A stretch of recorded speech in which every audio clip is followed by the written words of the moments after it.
અરણી બોટકાંડ બાદ કોર્પોરેશન દ્વારા જે અધિકારીને ફરિયાદી બનાવીને ફરિયાદ કરવામાં આવી હતી, કોન્ટ્રાક્ટરો પર કાર્યવાહી કરવામાં આવી હતી, તે જ વખતે મેં કોર્પોરેશનના અધિકારીઓનું, કમિશનરશ્રીનું અને તપાસ અધિકારીનું ધ્યાન દોર્યું હતું. સ્પષ્ટપણે મેં પુરાવા પણ આપ્યા હતા કે તમે આ બોટકાંડમાં જેને ફરિયાદી બનાવ્યો છે એ જ આરોપી છે.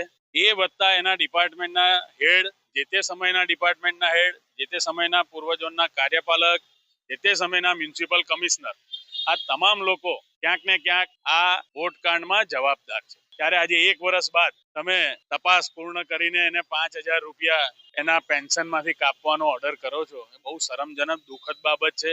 ત્યારે પીડિત પરિવારમાંથી લોકોના મેસેજો આવે છે કે અમારી સાથે મજાક થઈ રહ્યો છે. 1 વર્ષથી એ લોકો ન્યાય માટે લડી રહ્યા છે, નથી હજુ વળતર મળ્યું અને હવે તમને રાજેશ ચૌહાણ દોષી લાગે છે. તમારી પાસે હવે કેવા પુરાવા આવ્યા? 1 વર્ષ બાદ તમારી ખાતાકીય તપાસમાં નીકળી આવ્યું